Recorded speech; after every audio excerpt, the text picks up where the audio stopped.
Coming up on Tekzilla, Notebook Buyer's Guide, PC World's Jason Cross is in-house. Is the PlayStation Network up yet? Robert's got a new SSD, and we've got before and after testing. HD Nation gets hands-on with Panasonic's latest HDTVs, and there's a ship date for the extended editions of Lord of the Rings. So throw another Hobbit on the Barbie, because Tekzilla starts now.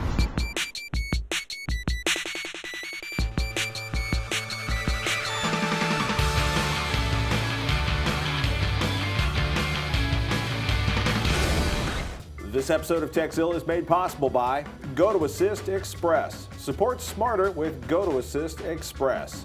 Netflix and Carbonite Online Backup.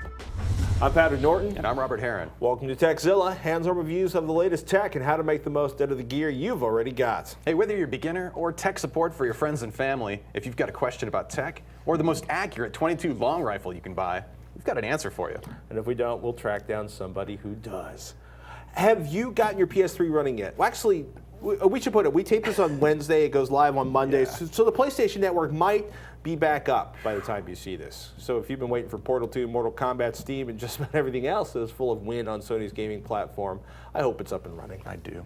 I decided to swap my hard drive and my PlayStation 3 the day this happened, so now none of my games are really working, at least all my downloaded titles, because I can't log back in to have them all verified that I'm in cripple mode right now, or messed up mode on my PS3. So the credit card data may or may not have been leaked. Like your basic your user data, like your name, address, city, country, PlayStation Network, login ID, stuff like that. That's all been definitely exposed to somebody who Sony doesn't want to see it. They don't know if the credit card data has been shared. Have you canceled your credit card and freaked out? I mean, the security code, the CVV, CSC, CV, whatever it is, the 3-digit security code that's on the back of the credit card that every online vendor should ask before charging, that is not stored in Sony's database. Good to know. They don't know if the credit card information was breached. They shouldn't even have the number itself. They should be that should be transmitted directly to the credit card processor, who I believe in return sends them a token. So then that token plus the last 4 digits will make the transaction work. And apparently, no, I haven't canceled my credit card, but I don't believe I have that card associated with my PlayStation account. So I think I'm safe for now. So how are you? Wow, I'm not even going to ask. So you haven't rolled a fraud alert, you haven't freaked out, you haven't panicked, you're chilling. My credit card company is pretty good about telling me if anything looks suspicious. Even when I'm traveling elsewhere, they're like, "Are you really there?" I was like, "Yes, I am. I am really here." That's a lovely phone call. I did receive, Is this Robert Heron? I did receive an email from Sony, though, basically talking about this very subject, and they also provided not only a link to get your free credit report, if you would like one, if you're worried at all, also the direct links and phone numbers to the 3 main credit reporting agencies. So if you're feeling nervous about any of this, and besides that, for once a year, you're allowed to do a free credit report anyway from the main agencies. So take advantage of it if for no other reason, just to take a look at what's going on in your account, but to let you know at least. I'm mostly disappointed that Sony took about a week to get this info to us. Well, they claim they kind of didn't sort it out until much, we don't know what's going on with our own network. Look, here's one thing which you want to, the most likely thing that somebody whose information was breached on the PlayStation Network, most likely attack you're going to suffer is spear phishing, which is targeted phishing, which is like you getting an email that says, "Here at Sony, we'd like to restore your PlayStation Network access immediately. Please open the following web link and enter in your credit card data, social security number," and So we tell you. If you get an email, don't click on a link in the email. Open up a fresh web page. Type the URL in there. Hopefully, even if somebody gets your credit card number, you're only liable for $50 on fraud. Totally. But keep an eye on your credit card receipts. I would keep an eye on credit card receipts because I'm paranoid. Without a doubt. Right. I want to know what every charge is.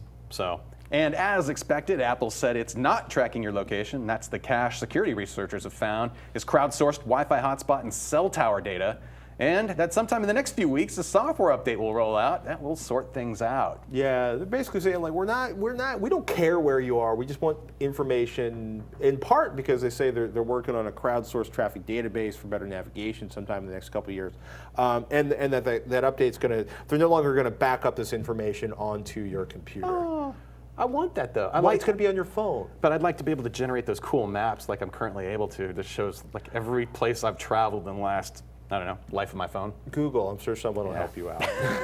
Speaking of Google, Android users have a really slick Google Doc app, supports editing and sharing docs, uploading content from your phone, and it has built-in OCR tool, document from photos, so you point your phone at a document, take a picture, and it'll turn that into do the OCR thing, optical character, and turn it into a text document. If you got Android 2.1 and speak English, you are good to go. Please, Google, bring this to the iPhone, please. Oh, and Verizon's LTE, the 4G network, down for a lot of customers California? in a lot of places. The whole U.S.? The word nationwide comes to mind. Nobody's saying nationwide, but they're basically saying lots of devices in lots of places aren't getting 4G. 3G is still working, which means if you're one of the somewhere between a few 100,000 and a couple million people have 4G devices on Verizon. I'm guessing around somewhere under 1 million.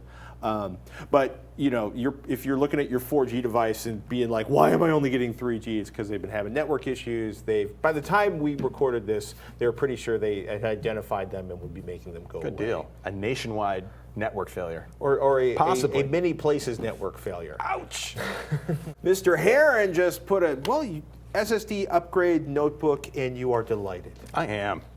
Basically, I have a older notebook, and I decided it needed a little extra boost of speed, and one way to do that is swapping out basically what is a standard hard drive with platters for one that just uses lots of memory, solid state hard drives, SSDs in particular. Now, while the SSD cost per given amount of storage capacity is significantly more than that of a regular hard disk drive, competition's heating up and the prices are coming down.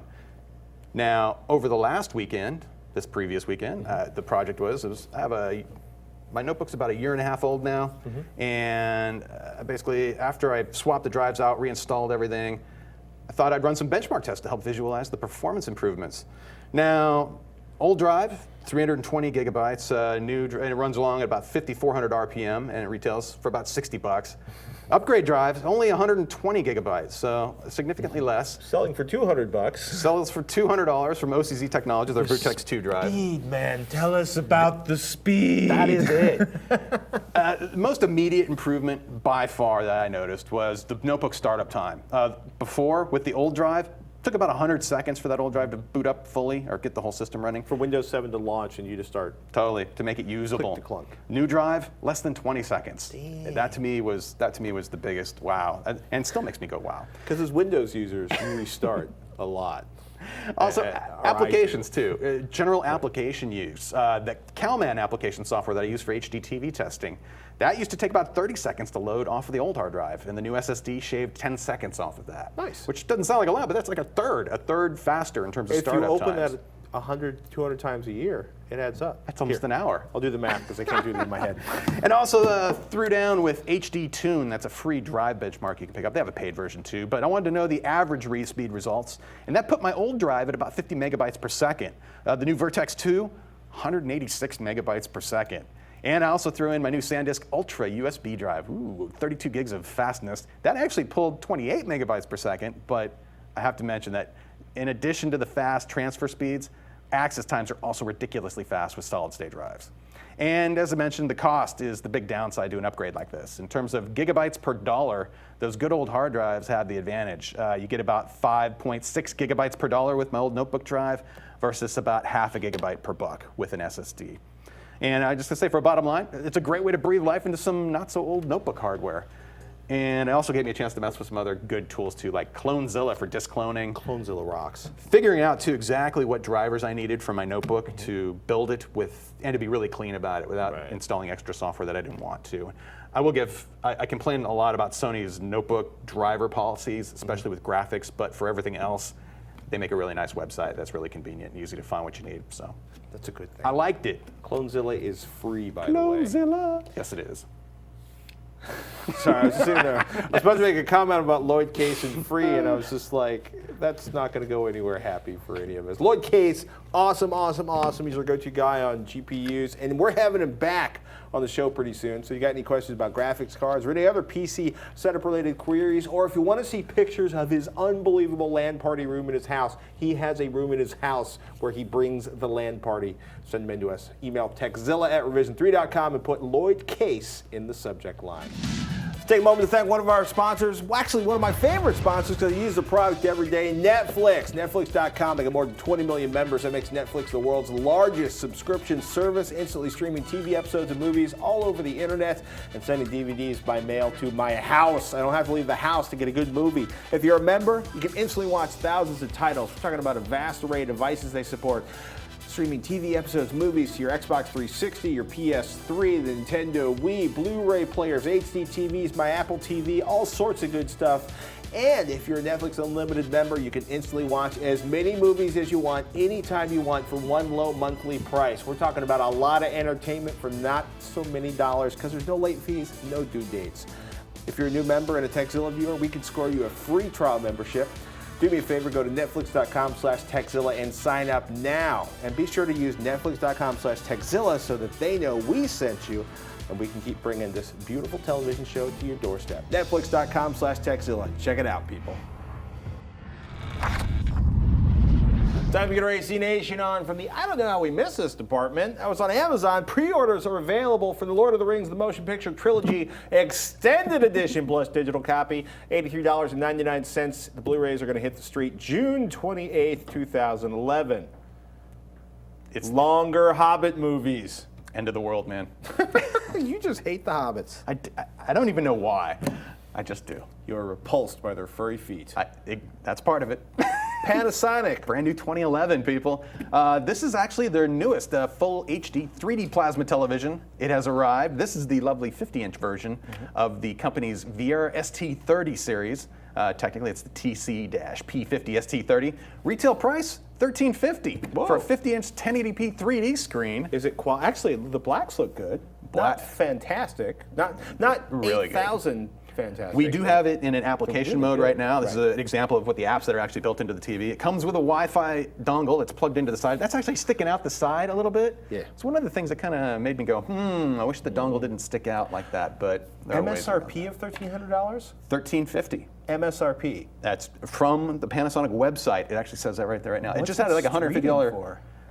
Not much lower than that. Okay. So one of the nice things is that this features essentially similar panel technology that we saw with the VT25 from last year. Oh, that cool. they're super high end with the incredible black levels. This TV actually matches that, the InfiniBlack 2 panel, they call it.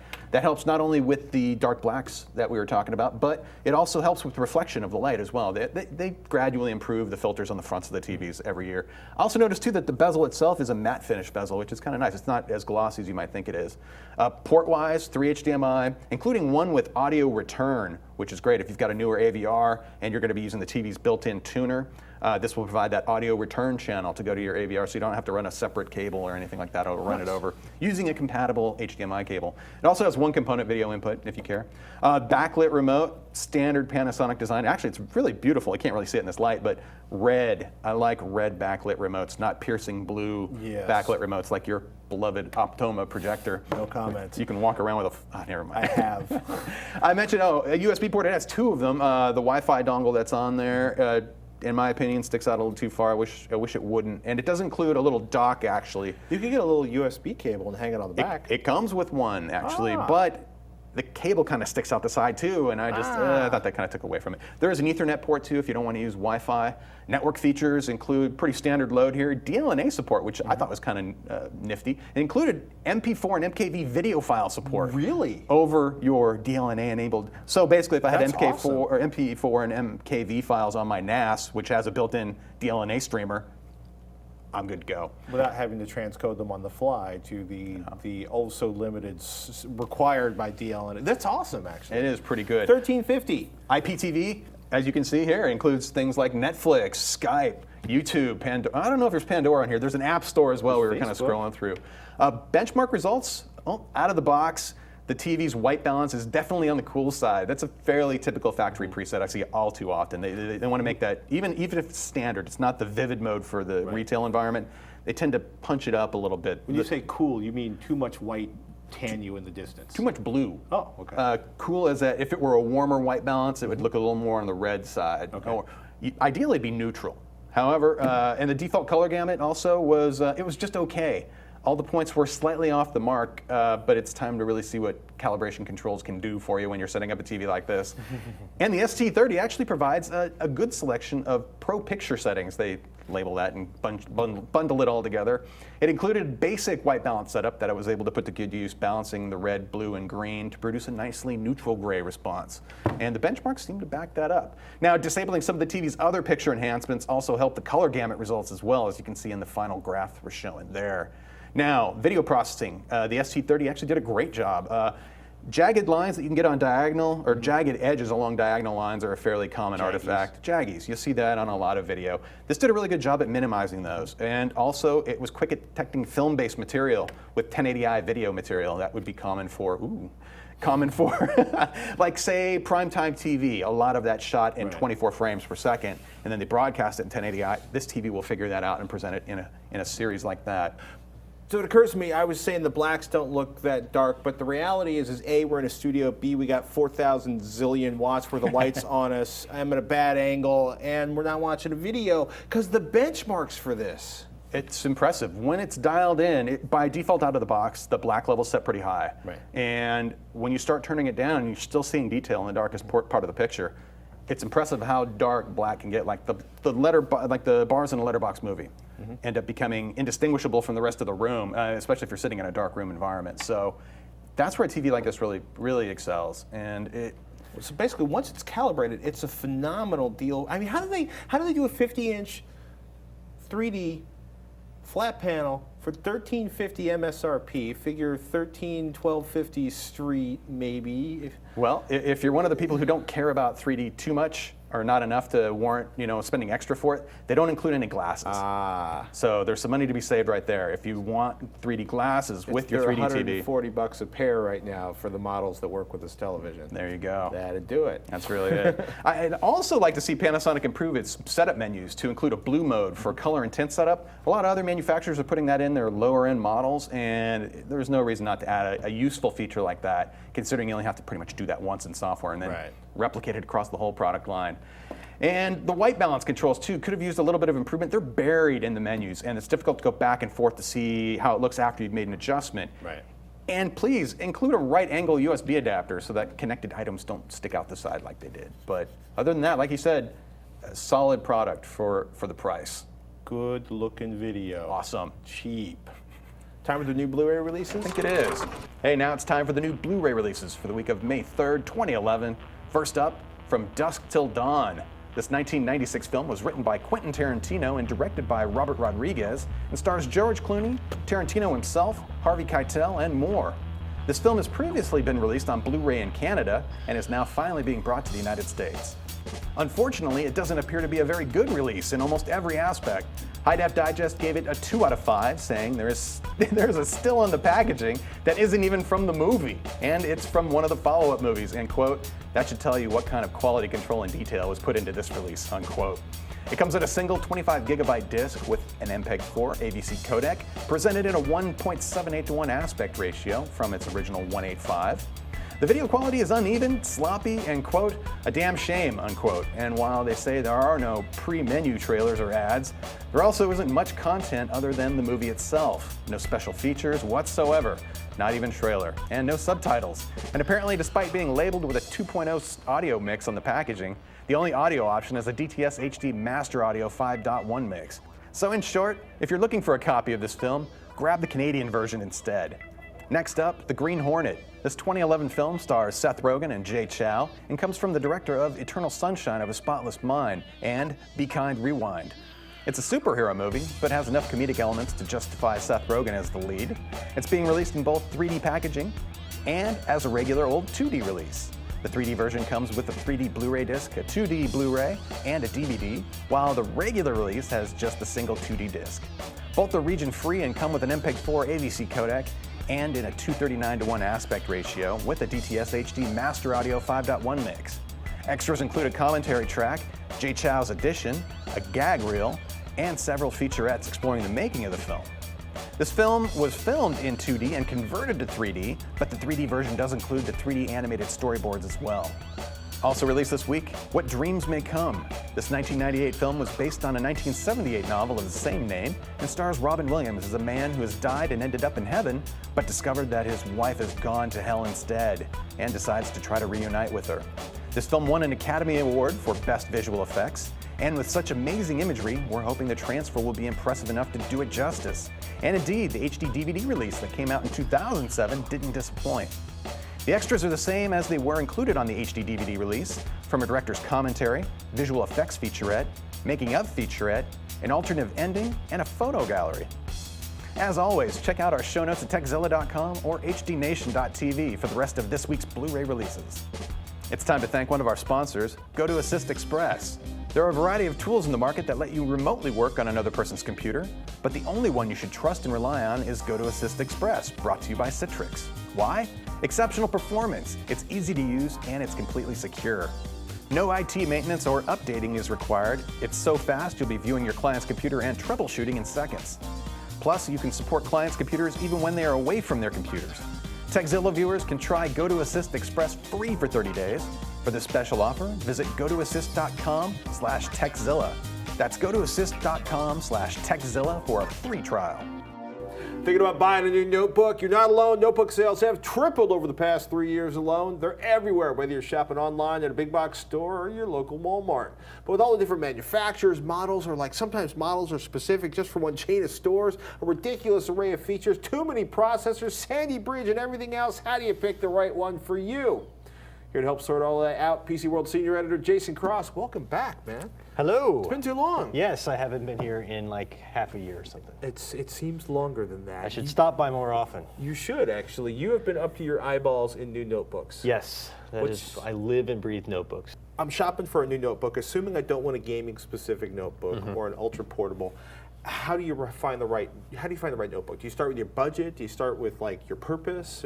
I think you got to start with your purpose and what it is you really need, because nobody's made the notebook that everyone wants. Right. Everyone wants the notebook that's $800 or less, weighs 4 pounds or less, has a Core i7 CPU, 10 hours of battery life. Or whatever it is, but has a long battery life, light, doesn't cost much, runs everything I want to run, including like games if I want to game, has an optical drive, but somehow isn't thick enough for an optical drive. I mean, the magic thing doesn't work. A 4-pound desktop with a 17-inch screen that actually carries like a 14-inch notebook. Just doesn't exist. Okay. So you have to say, what's important to me? Like, is weight more important than having the optical drive? Is battery life more important than having a little faster CPU? Does it really have to have a USB 3.0 port? You've got to ask yourself these things and just say, okay, I'm not going to get it all. What are the things that matter to me most? And then I'm going to start looking at just those things. When thinking about CPUs for notebooks, one of the questions we get constantly: Core i5 versus Core 2 Duo. I need the Core i5, right? It's like, These days, I would say you want one of those new second generation Core i5, Core i7s, the Sandy Bridge processors. Right. You determine those because they're the same, Core i5, Core i7. They have the 4-digit model number that starts with a 2. Right. All the previous ones had 3-digit model numbers. So if you're going to get an Intel-based notebook, look for those second ones, because they are considerably faster in real world, not just like synthetic benchmark. Real world, they are faster. They get better battery life. And if you're relying on integrated graphics, their integrated graphics is way better. Much better video quality. 3D is faster. You're just not going to play a lot of games on it, but it's much better. So basically, wait or search out the second generation Sandy Bridge Core i5. What about Core i5 versus Core i7? Intel's naming is the worst thing in the world, because there's BMW there's naming. quad-core Core i7s and quad-core Core i5s, but there's Core i5s that do have hyper-threading and ones that don't, and there's no clear thing. The thing is, unless you know you're doing some like video encoding or something, you really don't need a quad-core CPU. Right. For all your standard stuff, you can get a dual-core CPU. So whether it's a Core i3 or Core i5 or whatever. How about notebooks with optical drives? They seem to be a lot less rare. It used to be like no optical drive. You were probably talking like a 3-4 pound. Yeah, it used to be just the netbooks, and now what we're seeing is you can get so much online, including all the video stuff. People are just starting to consume online video and download all their apps online and everything, that a lot of manufacturers are going, well, let's just make it thinner and take out the optical drive. And that's a good solution. I like that. I like the laptops without optical drives. I think unless you're really kind of, unless you're in a business situation where you need to burn a disk for somebody on site or something, you don't need them. Battery life is 5 hours, kind of like the minimum at this point? No, not at all. I still see a lot of sort of average everyday $700 15-inch notebooks that get about 4 hours. Okay. Unless you get an extended battery that adds more weight and bulk, but it's okay. If you're looking at the smaller notebooks, yeah, you're talking 5 or 6 hours. Well, so, okay, I'm going to walk away from battery life because, like, I could probably talk. You and I could probably talk about that for hours. Complain but, about it for all day. Yes. you know, so how about extended warranties? I hate extended warranties. Me too. In most consumer electronics, it's a bad idea. Right. I'll say this: if you're buying an Apple notebook, Apple Care is pretty great. It's not outrageously priced. They really take good care of you. And laptops is a little bit different because you take them with you all over the place, and you put them in a bag that you drop, it gets kicked, and blah, blah, blah. It's kind of like if the extended warranty is one of those really amazing ones that'll like replace the screen because you ran over it with your brother's pickup truck, or your brother ran over it with his pickup truck, whatever that seems like the great extended warranty. Are there that many out there? You can usually get them from, I mean, it depends on where you buy it from. But you can usually get a decent extended warranty that's really going to, like any reasonable damage to your laptop, it's going to either repair or replace it. And the replace can be even better because a year in, they don't make that model anymore. So the model they make is better. So you can get a better laptop. So Apple Care is kind of a no-brainer on laptops, especially if you want to keep it for a good 3 years because you beat them up. You know, and Apple makes pretty good laptops, but it's not super expensive, and they'll fix anything. If you're the kind of person, you have a laptop, but you mostly sit at home with it, and it sits on your coffee table or whatever, maybe you don't need the extended warranty. You know who you are. Exactly. Laptop picks for best all-around value. For 1,000 to 1,500, what's your favorite? Oh, that's tough because there's 100,000 varieties of laptops. Let me start at the low end. If you were getting like a netbook, you know, don't get those $299 netbooks. They're almost universally bad. They have very slow Atom processors that are annoying. If you load a flash video, you will weep from the pain and they're the terrible. Heat and but you can get for maybe $400. Lenovo makes a ThinkPad X120E. It uses the new AMD Fusion processors. That is a nice CPU. It is a nice CPU as an alternative to the Atom. It's not a nice alternative to Core i5s and stuff. Yeah, but it's way better than Atoms, and it plays high-def video and all that stuff. And unlike most little tiny notebooks, it has Lenovo's famous really awesome keyboard. They make the best keyboards. I agree with you 100%. So it's got that. So that's my pick for like the super cheap $400 to $500. You spend a little more than a netbook, but you'll be happy. We should also point out that's like an 11-inch screen. Going up to maybe $800, I like Toshiba's new Portage R835. It's a replacement for the R7. 705, you know, that they had. There's a business version that's the 805, or no, the 830, I'm sorry, replacement for the R700 that costs a lot more. So the consumer version of that used to be a Best Buy exclusive. Now the 835 you can get everywhere. That's a pretty nice, fairly thin, you know, pretty nice system. I like Asus's. They have, their model numbers are strings of letters and numbers, but it's the U31JG, which is a little more than 4 pounds, but not too heavy. It's a good size. I think it's about a 13-inch notebook, and it's, you know, it's a Core i5 with a, no, I think they have Core i3 and Core i5 versions, but it's also got discrete graphics, not high-end discrete graphics, pretty low-end, but better than the integrated stuff. And something like $800. Then you move up to like Lenovo's ThinkPad X220, which is a little sleeker than their normal ThinkPads. Really good build quality, awesome keyboard and touchpad, really good performance. 1,000 to 1,300. And then way on the high end, I like Samsung's new Series 9, which is very much like a MacBook Air. Super, super thin, all metal, gorgeous screen. You know, pretty good to type on for such a thin notebook. Decent battery life. Decent battery life considering its size. I mean, very similar to MacBook Air's battery life, actually, except the MacBook Air is a Core 2 Duo. This is a Core i5. Sandy Bridge or previous? Sorry, Sandy Bridge, yeah. Oh, cool. So you should get better performance in the MacBook Air. Better performance, yeah. They only come with SSDs and stuff, so it starts at 1,600, you know, it's expensive. Not cheap, but really beautiful, very, very light, less than 3 pounds. And, you know. Any last thoughts for people shopping for, well, actually, I should say, what's the best place to find your notebook reviews over at PC World? PCWorld.com, and just click the laptops link on the left, and that'll take you to the main page with all the latest news and charts and best notebooks and all that other stuff. No Yeah. Dell and HP love? What do you mean? Oh, well, you know, they're not making bad systems, Right. but you know, if I had to just pick a handful of the best that are out there, for me, you know, Right. what I like the What best. you would spend your money What on. I would spend my money on. You asked me 6 months ago, I would have said HP's NV14 was my pick, sort of that time. But Dell, it's it's been a gone. little while since Dell's made my list of what I would spend my own personal money on. Dell needs to make a few changes in their industrial design, and you know. You also want something that feels a little bit more expensive for the money. Well, their business stuff does. Their latitudes and stuff feel really solid and everything, but they're also really big, heavy bricks, like bigger than ThinkPads. The man speaks his mind. He's a good reviewer. He's an outstanding analyst. Jason Cross, PCWorld.com is where you can find it. Go there, read his stuff. It's worth your time. It's time to thank one of our sponsors, Carbonite Online Backup. Computer disasters will happen to you. Your data will go bye-bye unless, well, it doesn't really matter, right? Whether you've been hammered by a virus, your notebook's been stolen, your house burns down with a computer inside, something's going to happen. But if you get Carbonite Online Backup before your disaster, then you won't have to worry because your files will be backed up automatically and safely off-site. And it's really easy to get them back. Plus, you get anytime, anywhere access to your backed up files from any computer or on your smartphone or iPad with a free Carbonite application. With Carbonite, unlimited backup for your PC or Mac is just $59 a year. That's less than $5 a month for safety and peace of mind. But it gets better. If you use the offer code Tekzilla to start your free 15-day trial, you'll score 2 months free if you decide to buy. All the details are up at Carbonite.com. And do us a favor, use the offer code Tekzilla when you go there. You'll get 2 months free with your purchase, and you'll be supporting the show.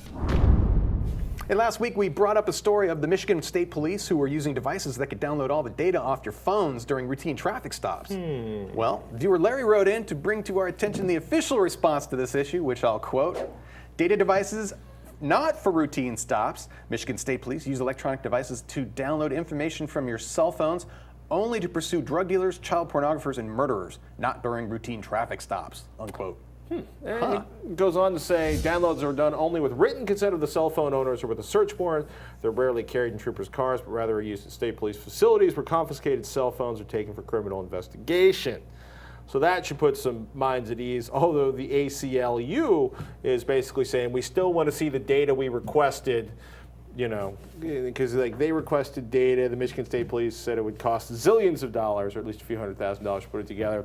Actions speak louder than words. Yeah, well, we should point out these devices do. I understand they require physically plugging your phone in, although I do believe they transfer the data over Bluetooth, because I was reading about this last week, oddly enough, while I was in Utah. Look, you should be aware when police use these tools. You know, this goes back to watch the video on YouTube about what to do if you're pulled over. Throw your phone in a bag of bleach and throw it out the window? Yeah, that's That's what I'm exactly gonna the do. one I'm thinking of. Bleach. I don't know. Hey, and Brett in the forums brought up a less scary use for these devices. He writes, Celebrites have been used in major cell phone carrier stores for years as customers routinely forget their pattern lock, unlock codes, need to transfer information from one phone to another, or they don't have a memory card and they're trying to do all that. Yeah, I mean, it's a forensic tool, it's a transfer tool, you know. I'm not going to comment too hard, because if I do, I'm going to get pulled over on my drive home and look suspicious and give somebody probable cause. Need a throwaway phone now. Yeah, Hand him the throwaway phone. My old cell phone. How do you know about throwaway phones? I watch TV. He learned on television, which is why no one should be watching. TV. Yeah, you and your cop procedural dramas. A few I have shows a lot of ago, friends in law enforcement. We discussed Good friends. Yes, and keep And the I'm gonna keep numbers them that in hand. Not to change the subject, but a few shows ago we talked about getting rid of your old CRT televisions, the big heavy glass ones you want to replace with an HDTV. Lee wrote in with a helpful tip. Just wanted to let you know, I recently got rid of 2 old computers and a CRT by taking them to Best Buy. They'll take most home electronics for free, and computers if you remove the hard drive first. They take LCD displays for free, but they charge $10 for a CRT. They will give you a $10 Best Buy gift card in return, though, so it's kind of a wash. That's That pretty is- cool, Lee. Thanks for the heads up. That's really good information to know. We're lucky because right here we can take everything to Goodwill for free.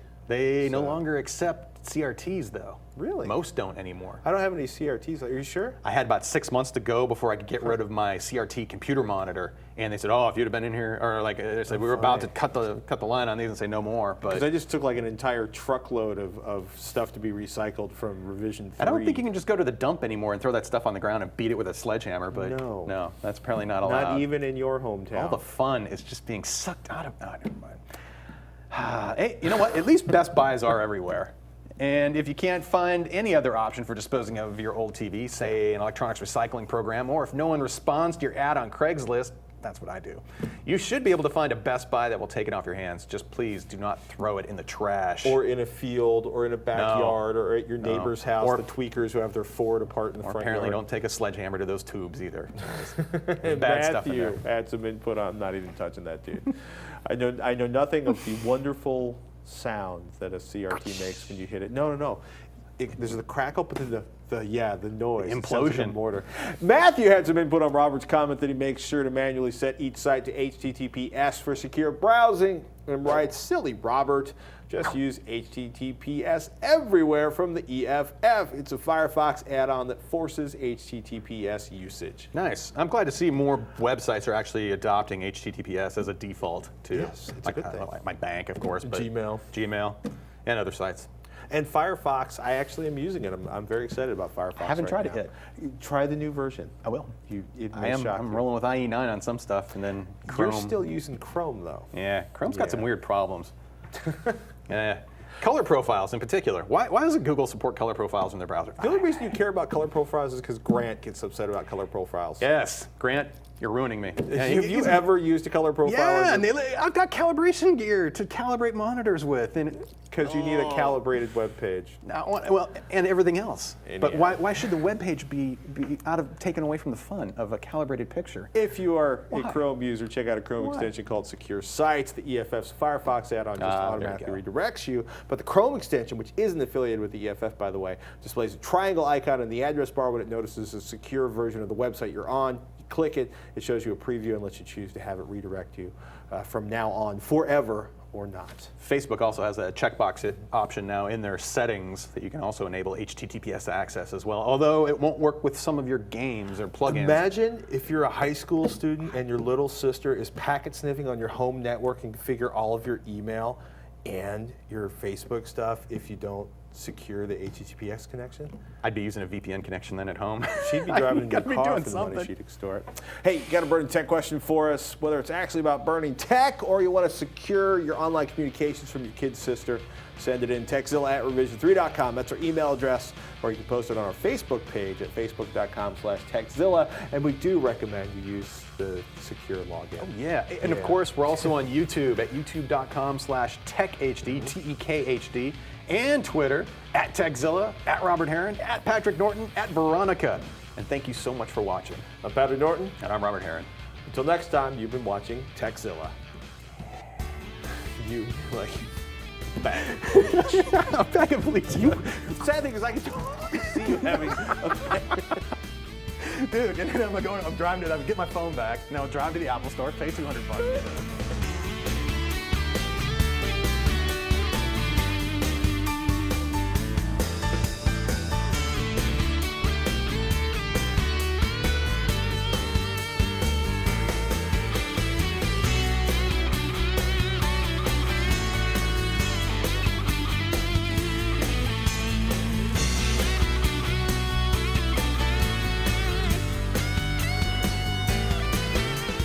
A viewer named Larry wrote in to bring to our attention to the.